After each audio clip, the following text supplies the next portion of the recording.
Ok les gars, aujourd'hui j'aimerais vous présenter quelques configurations de trading que j'ai trouvées relativement intéressantes. On va également discuter de la prochaine plus grosse tendance des crypto-monnaies. Après la crypto, on va discuter des métaux parce que l'or est en train de bouger, on a les actions également, l'IA qui est toujours intéressante, tout est en train de progresser. Le truc c'est que le marché s'est pas mal stabilisé avant qu'un autre actif ne prenne le relais, c'est toujours la même séquence, mais donc quelle sera la prochaine grosse tendance sur laquelle on peut être en avance? Eh bien c'est de ça dont on va discuter aujourd'hui. Je vous montrerai également quelques différents graphiques qui nous illustre le potentiel du Bitcoin pour les mois et les années à venir. Donc plein de choses intéressantes à vous partager au cours de cette vidéo. On va bien sûr discuter de l'actualité crypto en général, de tout ce que vous devez savoir si vous holdez le moindre Bitcoin ou autre, et même en fait des actifs sur les marchés plus traditionnels. Donc voilà, c'est vraiment le gros changement dont j'aimerais vous parler aujourd'hui. Restez donc avec nous du début jusqu'à la fin de cette vidéo, j'ai plein d'informations cruciales à vous partager. Ok, alors ceci dit, bienvenue à tous, je m'appelle Maxime et je vous apporte chaque jour des nouvelles vidéos en français sur les marchés. Alors, si vous êtes nouveau sur cette chaîne, assurez-vous de vous abonner et d'activer la cloche dès maintenant. Alors, comme toujours, allons droit au but. On va commencer bien entendu par l'analyse technique de notre bon vieux Bitcoin. Et que peut-on constater de ce côté? Eh bien, pour le coup, le Bitcoin est toujours en train de monter lentement, mais sûrement. Ici, on a une petite progression. La tendance n'est pas encore perdue. On a largement franchi la ligne orange ici des 63 700 et j'ai bien l'impression qu'on a envie de venir retester les 66 700 $ prochainement. Alors, un nouveau test de cette résistance, selon moi, est relativement probable. La question, c'est donc maintenant de savoir si on risque de continuer à monter, simplement en former un sommet plus bas, peut-être comme on a pu le voir juste ici, en tout cas sur base des mèches, ou est-ce que c'est finalement le moment de franchir ce niveau à la hausse? Personnellement, je pense que le moment commence à être opportun. Comme vous le savez, j'ai été prudemment optimiste au cours des quelques dernières semaines. Je vous ai affirmé que je pensais qu'on avait atteint le bottom ici, qu'il fallait néanmoins se préparer pour une nouvelle rechute si nécessaire. Donc tout ça, très bien, mais je pense que maintenant, le moment est bien choisi pour accumuler lentement mais sûrement au cours des quelques prochaines semaines, voire des quelques prochains mois, en mesure de d'attraper ce fameux bottom que tout le monde recherche. Donc voilà, je suis convaincu que les prix vont augmenter d'ici l'année prochaine, c'est mon opinion générale concernant le Bitcoin, je ne pense pas que ce soit un mauvais moment pour commencer à accumuler plus agressivement. Je vous tiendrai donc bien sûr au courant au jour le jour si mon avis venait à changer. Mais si on se penche du côté de l'Ethereum, eh bien on observe quelque chose d'assez similaire, on est en train de se débattre avec la résistance des 1925. Si jamais on dépasse ce niveau, à mon avis, une belle progression vers les 2084 est envisageable, ça représente une hausse supplémentaire de 8%. Solana affiche également quelques petites chandelles vertes, on se redirige une fois encore vers la résistance des 76, on verra bien. Donc voilà un petit peu ce qu'il faut savoir au sujet de la crypto actuellement. Là je suis toujours prudent mais bullish au plus long terme. Je pense qu'au cours des quelques prochaines semaines, des quelques prochains mois, en prenant progressivement position, en étant prudent avec du DCA, les prix des cryptos ne pourront faire qu'augmenter d'ici les années à venir. Je pense que c'est le moment, où les cryptos vont revenir après l'essor de l'IA et des métaux. En fait, pour le coup, l'or recommence à progresser. Ici, vous voyez qu'il est plutôt bien parti. On est actuellement à l'intérieur de cette résistance. Encore une fois, soyez un petit peu prudent pour le moment, alors qu'on est en train de clôturer à l'intérieur de ce niveau important. Mais si on parvient à le franchir, eh bien, effectivement, je m'attends à ce que l'or ne puisse revenir, au moins revisiter les prochains sommets des 4568. Et ensuite, on a 4753 et puis 4858. Ça représenterait une hausse supplémentaire de 10% du côté de l'or. Alors au cours des quelques derniers jours, l'or a progressé de près de 9%, c'est déjà bien. Donc voilà, le trade de l'or recommence à prendre un petit peu du poil de la bête. Alors est-ce que ça va être comparable à ce qu'on a pu voir récemment? Probablement pas, mais voilà, je pense que l'or de toute façon va continuer à monter lentement mais sûrement. La tendance principale, ceci dit, c'est à mon avis concernant plutôt le Bitcoin et les cryptos, et aussi un autre sujet dont je vous parlerai plus tard dans cette vidéo, donc restez avec moi un peu de patience, je vous en dirai plus dans un petit moment. Sinon, le S&P 500 a clôturé à un nouveau all-time high ici, donc encore une fois d'excellentes nouvelles du côté du S&P 500. Le marché boursier continue sa forte progression et c'est pour ça que, bien entendu, on a tiré pleinement profit de cette situation avec mes stratégies de trading, ma fameuse stratégie DCA en 3 étapes dont je vous parle depuis quelques mois maintenant. Je vous tiens bien sûr informé au jour le jour de toutes ces évolutions, tant que maintenant on observe des gains très intéressants sur l'ensemble du marché, donc ça me fait vraiment trop plaisir.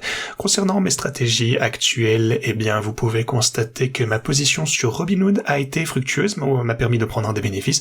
Donc je détiens plus une position importante sur cette action. En revanche, j'ai toujours une position significative du côté de Apple. Alors si le cours devait redescendre à la baisse, eh bien je clôturerai sûrement ceci. Peut-être que je la convertirai, mais pour le moment tout va bien. Le cours est à 312. Une fois qu'on aura atteint les 323, eh bien je clôturerai également ma position Apple.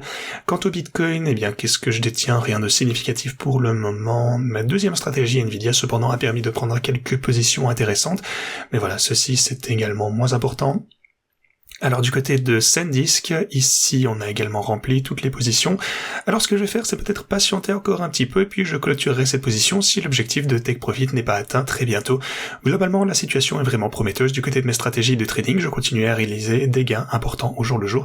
Mes stratégies crypto, donc de gris, vous pouvez voir que Solana est en baisse de 29 000, l'Ethereum est en hausse de 19 et le Bitcoin est en hausse de 102. Alors je ne vais pas ajouter à ces positions aujourd'hui parce que je pense qu'il y a de fortes chances qu'elles atteignent un nouveau prix intéressant dès ce lundi. À mon avis, on pourrait partir à la hausse. Alors si ce lundi on est toujours en perte, eh bien j'ajouterai un petit peu plus d'argent conformément à ma stratégie habituelle, comme vous le savez déjà, donc peut-être rajouter 5 et 10 000 avec bien sûr l'effet de x10. Quoi qu'il en soit, pour le moment tout se passe bien. Si vous souhaitez utiliser mes stratégies de trading, rendez-vous en description de cette vidéo. Inscrivez-vous tout d'abord sur Pionex via ce lien, réclamez vos bonus de dépôt et vous aurez ensuite accès à mes bots de DCA pour le Bitcoin, Intel, Microsoft, etc. De plus, si vous souhaitez utiliser les cryptos, vous avez mes bots de gris juste ici, donc n'hésitez pas à en profiter également.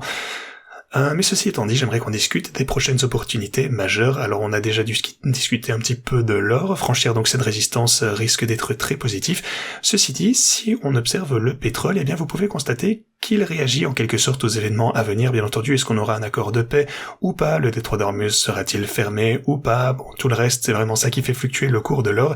Mais actuellement, je pense qu'on observe une tendance assez baissière, et ça laisse penser que le pétrole souhaite encore chuter davantage à partir de maintenant, à moins qu'on ne franchisse cette ligne de tendance très bientôt. Peut-être que lundi ou dimanche soir, potentiellement, en fonction de où vous êtes, donc lundi ou dimanche, sur le marché futures, peut-être qu'on aura des nouvelles qui feront changer la donne, mais n'oubliez pas qu'on a cette ligne de tendance, et une percée à partir de cette ligne pourrait être une opportunité de trading, ou au contraire, une poursuite de la baisse. Donc si on respecte cette résistance, pourrait donc être un short intéressant.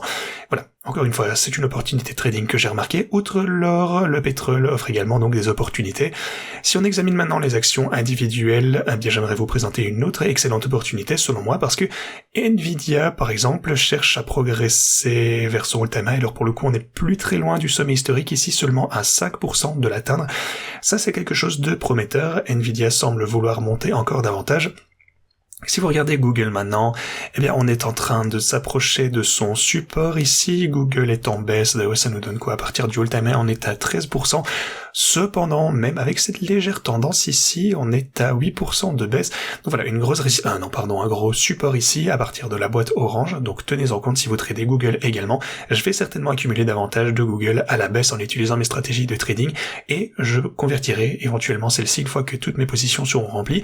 Je reste bullish pour le marché boursier, mais je m'attends à de fortes hausses de la part de ceux-ci. Beaucoup de ces actions risquent de voir leur prix baisser par contre dans les mois à venir, et plus on baissera, plus les opportunités seront grandes, évidemment. Du côté de Microsoft, qu'en est-il? Eh bien, on continue d'afficher d'excellentes performances. Son cours repose actuellement sur la boîte orange. Alors, à quelle distance est-ce qu'on est d'all-time high? Plus ou moins 10%. Donc voilà. La plupart de ces actions ont toujours pas mal de potentiel de hausse. Ici, Microsoft est toujours un trade relativement intéressant, mais toutes ces actions technologiques, eh bien, personnellement, je les accumule lentement mais sûrement grâce à mes stratégies de trading. Pour Microsoft, non, plutôt concernant Meta, j'en ai une également. Vous pouvez voir que j'ai un trade ici où je possède $200 000 en Meta, donc ça, c'est cool. Du côté de Nvidia, j'ai également 200 000, vous le voyez juste ici. Alors, qu'est-ce que j'ai encore? J'ai des actions SanDisk, quelques autres positions plus modestes. Mais voilà, mes principales trades, ce sont Nvidia, Meta, ainsi que Intel. Intel, d'ailleurs, ceci dit, qui dépasse les $100 000. Donc voilà, ce sont mes trois positions les plus importantes à l'heure actuelle. Quoi qu'il en soit, je vous tiendrai au courant de tout ceci prochainement. Alors, pour continuer, y aura-t-il finalement l'annonce d'un accord de paix? On verra bien. Comme je vous l'ai montré, le prix du pétrole, en tout cas, réagit à tout ce qui se passe et ils ont l'air de considérer qu'on en aura un. Mais si on regarde le marché boursier, est-ce qu'on est en territoire surévalué ou pas?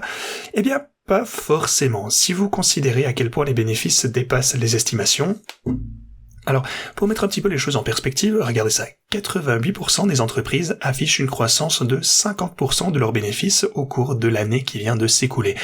Vous pouvez constater que les prévisions, qui étaient déjà absolument astronomiques, d'ailleurs vous le voyez ici, on a 23%, eh bien ça a plus que doublé. Il s'agit ici du deuxième trimestre consécutif de croissance de bénéfices supérieur à 25% et du septième trimestre consécutif de croissance à 2 chiffres pour le S&P 500. La dernière fois qu'une telle croissance a été observée remonte au deuxième trimestre de 2021, période durant laquelle les aides financières absolument énormes qui faisaient suite au Covid ont été distribuées. Donc, il est vraiment crucial de suivre de près ce genre de phénomène. Le marché boursier se porte non seulement très bien, mais affiche également des chiffres absolument incroyables en termes de bénéfices. Par ailleurs, concernant le Bitcoin, eh bien, on a une autre tendance intéressante qui se dessine potentiellement au niveau des flux des ETF. Vous pouvez constater qu'on a des entrées de capitaux de 170 millions de dollars en l'espace de 4 jours seulement. Puis on a 200 et 244 et 137 millions, donc ça fait 5 jours consécutifs, aujourd'hui inclus bien entendu, qu'on observe des entrées de capitaux dans les ETF, et ça, bien entendu, c'est un bon signe, ça veut dire que les gens recommencent peut-être à y croire aux alentours de ces niveaux de prix. Quant à la prochaine grosse opportunité, eh bien, je pense qu'il pourrait s'agir du nucléaire. Ok. Qu'est-ce que je veux dire par là? Eh bien, compte tenu de la situation actuelle au Moyen-Orient et de la tendance de la dépendance au pétrole surtout, je pense que le nucléaire représente potentiellement une piste intéressante d'investissement. Ce marché pourrait éventuellement connaître une forte croissance au cours des années à venir. Alors, certains analystes revoient en fait déjà à la hausse des prévisions concernant le prix de l'uranium, tablant sur une augmentation d'environ 54% à partir de maintenant. Alors, cette hausse est alimentée par une offre restreinte, une diminution de la couverture des contrats des services publics et l'augmentation des investissements dans le secteur nucléaire. Les centrales américaines devraient atteindre une capacité nucléaire de 400 gigawatts d'ici 2050, avec 10 nouvelles centrales en construction. Et vous pouvez voir les chiffres d'ailleurs ici. Mais comment donc profiter de cette situation en termes d'investissement? Eh bien, Oklo, c'est une entreprise impliquée dans ce secteur. Alors, ouais, déjà, pour le coup, avant toute chose, je tiens à préciser que je ne possède aucune action Oklo. Je ne travaille pas du tout avec eux, mais voilà, j'ai fait quelques recherches. Et, eh bien, sur les graphes, en fait, c'est une entreprise dont les performances ne sont pas vraiment égalables. C'est assez prometteur. Le petit réacteur modulaire a atteint la criticité, une étape majeure qui marque la réalisation d'une réaction en chaîne nucléaire auto-entretenue. Alors, je précise que je suis pas un expert en physique nucléaire, je sais pas exactement ce que ça signifie, mais en pratique, ça veut dire, je pense que le nucléaire va devenir plus accessible, plus efficace, bénéficier donc d'investissements plus importants, en fait, un petit peu comme le secteur de l'intelligence artificielle il y a environ, 1 an et demi, lorsqu'on a vraiment eu le commencement de ce gros boom, lorsque les gens ont commencé vraiment à utiliser ChatGPT, que certains experts ont même prédit que ChatGPT prendrait une telle ampleur, pour le coup, je pense que personne n'imaginait à quel point l'IA deviendrait gros très vite. Mais voilà, c'est possible que ce soit le cas ici. Si vous regardez sur un intervalle journalier, le cours a chuté de 75% par rapport à son sommet historique qu'on avait atteint en 2025. Voilà, pour le coup, c'est intéressant de voir après une telle hausse ici qu'on a eu un crash absolument phénoménal. Mais si vous regardez également, et on peut zoomer ici, et vous voyez qu'on est en train de dépasser cette ligne de tendance. Alors, pour le coup, Oklo est disponible sur Pionex. Alors, si vous souhaitez trader Oklo, vous pouvez le voir. Attendez, OKLOX. Alors, pour le coup, c'est actuellement fermé. C'est uniquement accessible pendant les heures de marché. Mais voilà, vous pouvez bel et bien trader Oklo sur Pionex si vous le souhaitez. Alors, ce que je vais faire, c'est que je vais absolument investir dans Oklo. Évidemment, je vous aurais pas bassiné avec ça si j'allais rien faire. Voilà, que ce soit une position importante ou non, je vous tiendrai au courant dès que j'aurai ouvert ma position. Je vais un petit peu peaufiner ceci avant de vous le montrer. Sachez simplement que je compte investir dans Oklo. Il s'agira probablement d'un investissement vraiment au long terme. Donc, j'opterai sûrement pour une position spot ou avec un effet de levier assez faible. Et j'utiliserai bien entendu également mes stratégies de trading pour tirer profit de la volatilité que j'anticipe également. J'utiliserai ma stratégie en 3 étapes que vous connaissez.